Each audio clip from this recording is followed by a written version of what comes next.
Anda ada deadline tugas bikin laporan keuangan. Nah, biasanya kita hanya fokus pada masalah itu saja yang sadar. Waduh, ada deadline tugas nih.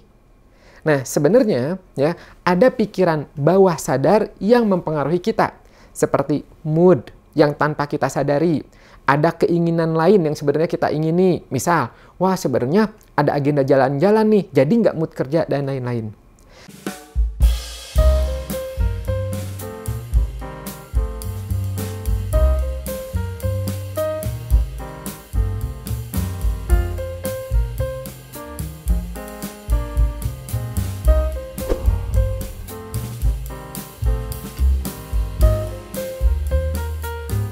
Halo, kembali lagi dengan Kang Afif di sini. Di video ini saya akan sharing pada Anda tentang metode neurocycle untuk cleaning up your mental mess. Ngerapihin otak Anda, ngerapihin pikiran Anda. Jadi, untuk Anda yang pernah ngalamin pikiran negatif yang kuat, sampai Anda merasa cemas, depresi, bahkan sampai merasakan punya pikiran yang berantakan, sampai stres, nah video ini pas untuk Anda. Mungkin Anda pernah ngalamin peristiwa yang membuat Anda trauma. Beban pekerjaan yang besar banget, kejadian buruk, mungkin di PHK, atau putus dengan pasangan, atau berada di lingkungan yang tidak aman, seperti area konflik, kesenjangan ekonomi, atau bahkan keluarga yang tidak harmonis, lingkungan yang toksik, dan lain-lain. Nah, umumnya ketika kita berada di situasi tersebut, itu kan pikiran kita bisa jadi lagi dalam kondisi yang berantakan. Pikiran kita bisa dipenuhi dengan pikiran negatif, depresi, atau cemas. Meskipun itu sebenarnya wajar, ya respon itu adalah respon yang wajar, tapi bukan berarti kita harus menerimanya gitu aja. Ada sesuatu yang bisa kita lakukan supaya otak dan psikologis kita itu tetap sehat. Yes, mungkin kita nggak bisa ngendaliin dunia di sekitar kita, nggak bisa ngendaliin orang lain, ataupun kejadian-kejadian di sekitar kita. Tapi yang pasti, Anda bisa mengendalikan bagaimana Anda berpikir, bagaimana Anda merespon masalah, dan problematika yang Anda hadapi. Nah, di sini saya akan memberikan cara sederhana bagaimana merapikan pikiran Anda ketika Anda sedang dalam situasi yang kacau dengan metode neurocycle. Apa itu maksudnya? Jadi gini, mirip seperti Anda yang punya kamar kosan atau Anda yang punya rumah. Coba bayangin ketika kamar atau rumahnya berantakan. Baju ada di mana-mana, sendal ada di mana-mana, sepatu, buku berserakan, bungkus nasi goreng ada di lantai, gelas bekas kopi ada di rak bunga, dan lain-lain. Banyak barang nggak jelas. Menurut Anda, dalam situasi seperti itu, apakah Anda bisa bekerja secara optimal di ruangan itu? Kayaknya kurang bisa ya.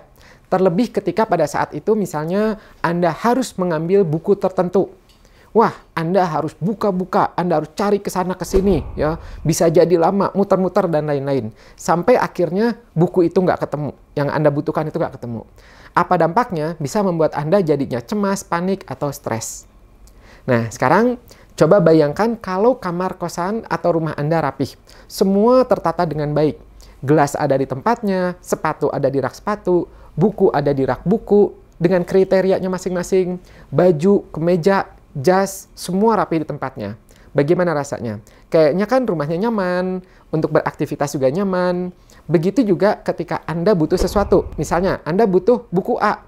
Klik, Anda bisa langsung cepat mendapatkan buku A tersebut tanpa harus stres, tanpa harus muter-muter dulu. Sehingga Anda bisa menyelesaikan tugas-tugas Anda bisa jauh lebih cepat dan juga lebih lancar. Betul?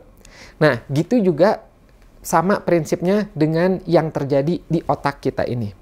Tahu nggak Anda? Ternyata kita ini bisa banget loh ngerapihin otak kita sendiri. Ngerapihin pikiran kita sendiri. Dan tanpa kita sadari, ternyata karena kita nggak paham, kita nggak tahu, jadi kita cenderung membuat otak kita itu berantakan. Pikiran kita berantakan, menumpuk, acak-acakan, dan lain-lain. Apa dampaknya? Kalau pikiran kita terus-menerus berantakan, terlebih terus bergulat dengan pikiran negatif, tekanan, kecemasan, atau depresi, ini bisa menimbulkan stres negatif.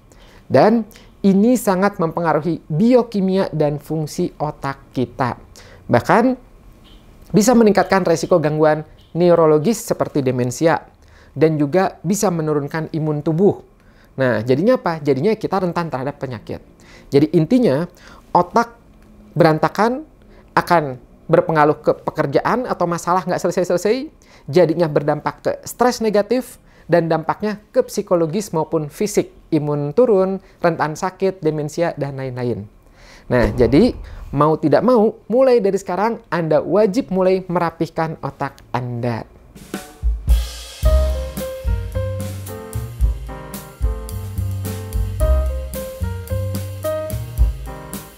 Untuk merapihkan otak Anda, itu langkah pertama adalah kita harus tahu dulu bahwa dalam berpikir itu, otak kita dibagi dua.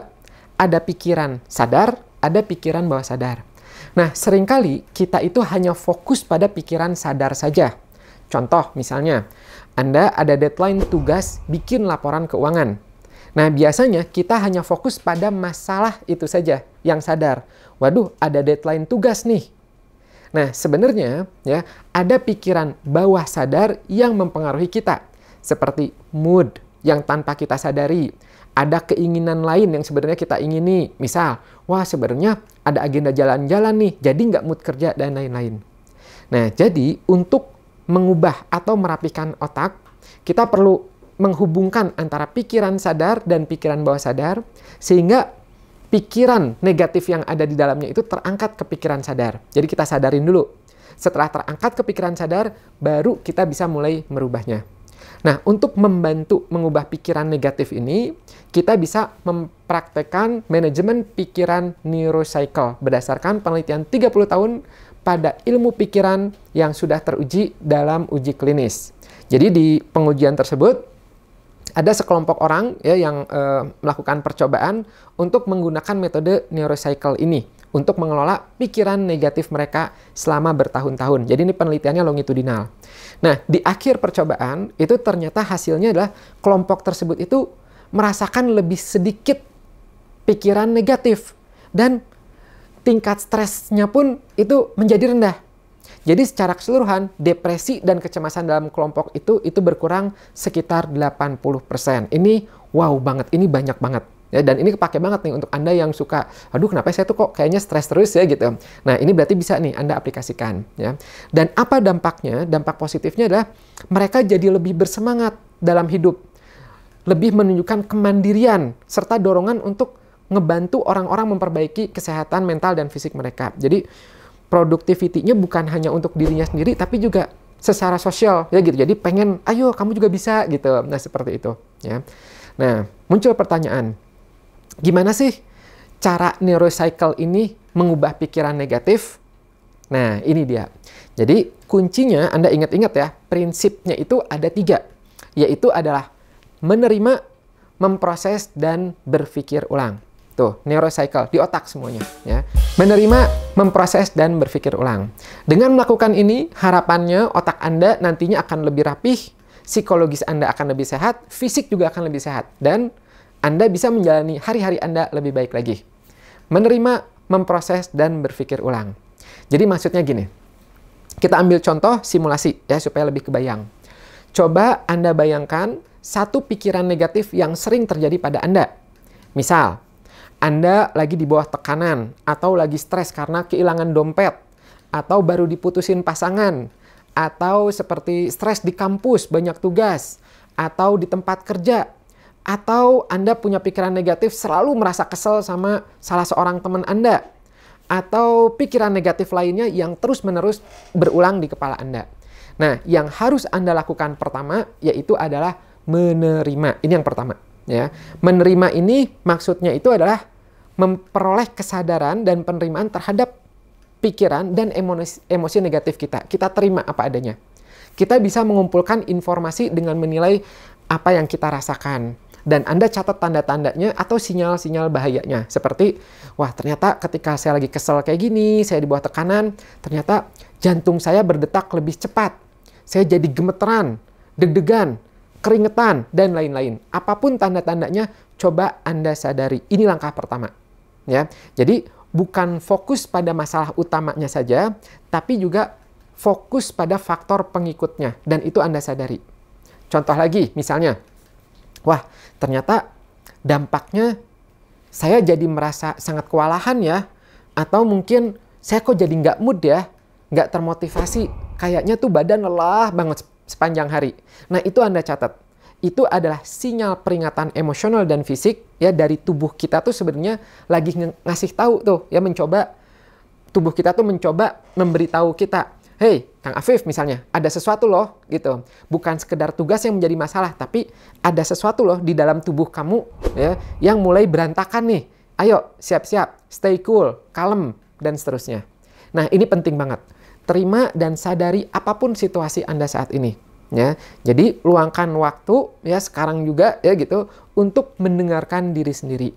Kalau bisa catat, apakah itu di buku catatan, buku diary gitu. Coba ingat-ingat lagi ya ketika Anda misalnya saat ini sedang negatif, pikirannya lagi ruwet ya, rudet kalau bahasa Sundanya. Coba sadari dan catat apa faktor pengikutnya. Ya. Bagaimana perasaan yang Anda rasakan, baik secara mental ataupun fisik. Apakah Anda merasa lelah? Tegang otot, sakit kepala, kok jadi pusing ya di bagian belakang misalnya. Apakah, oh iya ya, ini ternyata sulit tidur.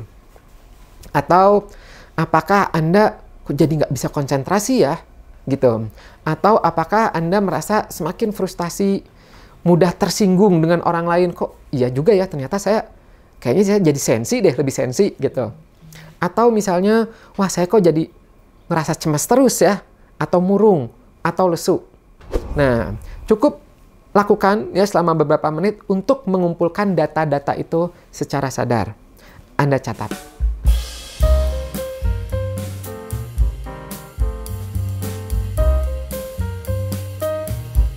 Langkah kedua, setelah tadi di langkah 1 menerima pikiran dan emosi Anda, berikutnya langkah kedua yaitu adalah Anda bisa memprosesnya. Nah, untuk proses ini kita perlu melibatkan pikiran secara mendalam, sehingga Anda dapat memasuki pikiran bawah sadar Anda. Coba merenung secara dalam dan catat apa yang Anda temukan. Merenung di sini tujuannya untuk memahami alasan di balik pikiran dan perasaan Anda. Ya, jadi cari tuh penyebab-penyebabnya.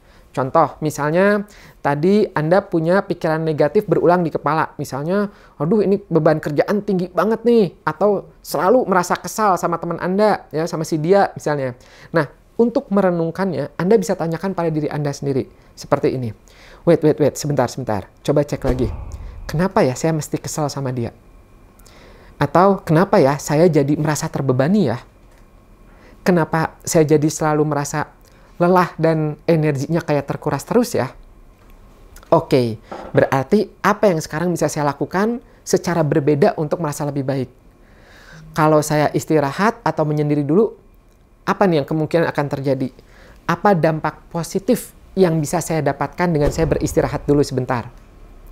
Atau kebalikannya, apa yang saya takutkan, apa yang saya khawatirkan, apa yang akan terjadi kalau misalnya saya istirahat sebentar, mengambil waktu me time?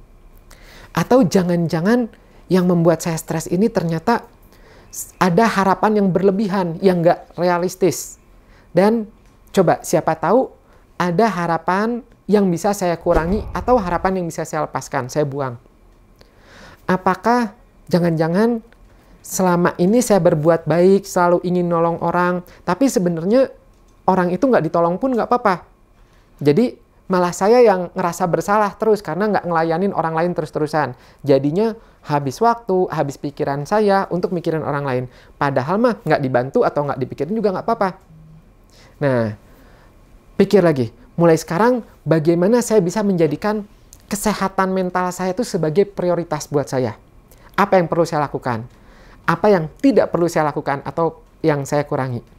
Nah, terus Anda lakukan proses merenung ini hingga Anda mendapat jawaban apa yang melatar belakangi pikiran negatif Anda.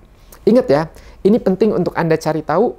Kalau enggak, maka selama Anda mengerjakan tugas pokok Anda, tetap aja secara psikologis dan pikiran akan tetap muncul pikiran negatif yang bisa berdampak negatif juga ke psikologis dan fisik Anda nantinya. Cari latar belakang pikiran negatif Anda. Terus ya, udah gitu, catat.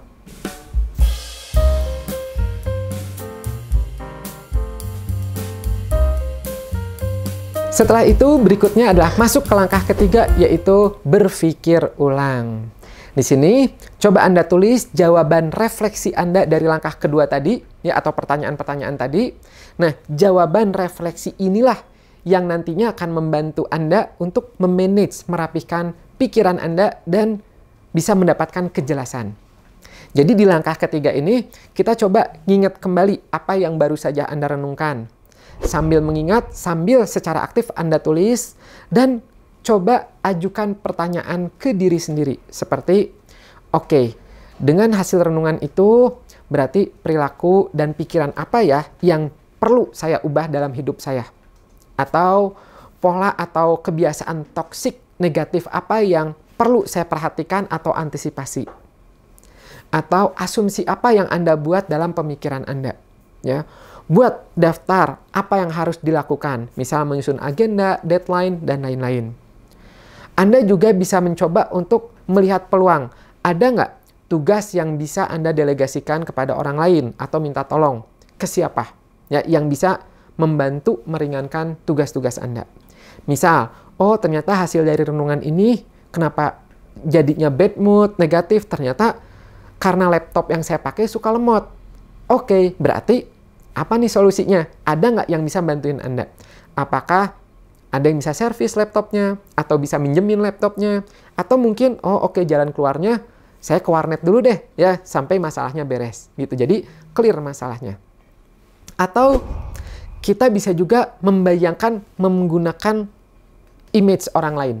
Ya, jadi, seolah-olah ada pihak lain yang minta bantuan kita.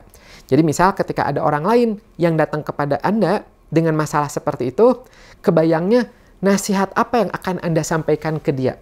Nah, itu Anda catat tuh. Ya. Jadi bisa jadi, oh iya juga, kan kadang-kadang gitu ya, ketika kita ngasih saran ke orang, keluar tuh ide-ide kita, ya kan gitu. Nah, seperti itu. Nanti itu kita aplikasikan ke diri sendiri. Nah, itu adalah langkah merapihkan pikiran kita dengan neurocycle. Menerima, memproses, dan berpikir ulang. Oh ya, ini ada tips tambahan. Supaya proses ini efektif, ya, itu lakukan neurocycle ini minimal selama 21 hari penuh berturut-turut untuk melihat kebiasaan atau trauma toksik apa yang mungkin selama ini menyebabkan kelelahan dan stres dalam hidup Anda. Cobalah untuk mengagendakan lebih banyak momen berpikir dan merenung ke dalam hari-hari Anda, di mana ini akan membantu Anda beralih dari fokus ke eksternal ke fokus internal dalam diri Anda. Ini bisa Anda lakukan kapanpun, ketika mau tidur malam, ketika sore hari, atau pas istirahat siang, ya, sambil tatap keluar jendela, ya. Biarkan pikiran Anda itu mengembara bebas, ya. Tenang, rileks. Ini adalah salah satu cara yang bagus banget untuk memberi waktu pada pikiran dan otak Anda untuk beristirahat dan merefresh kembali otak Anda. Dan ini sangat penting untuk kesehatan mental Anda. Kemudian bisa juga setelah pulang kerja, tinggalkan pekerjaan di tempat kerja dan istirahatlah. Biarkan tubuh dan pikiran pulih dari kelelahan. Juga supaya bisa seimbang dalam hidup Anda.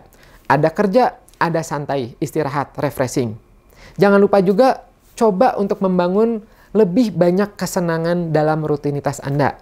Perbanyak jalan-jalan, olahraga, luangkan waktu untuk membaca novel misalnya, melukis, nonton bioskop, dan lakukan lebih banyak hal-hal yang membuat Anda senang. Selesai target tugas, kasih reward, kasih hadiah pada diri sendiri. Ini bagus untuk kesehatan mental dan fisik Anda. Nah, itu dia metode neurocycle untuk membantu mengarahkan pikiran kita yang negatif berubah menjadi ke arah yang lebih positif. Sehingga daleman otak kita itu bisa lebih rapih, lebih indah, dan sehat. Ini penting untuk dilakukan karena Anda unik dan berharga.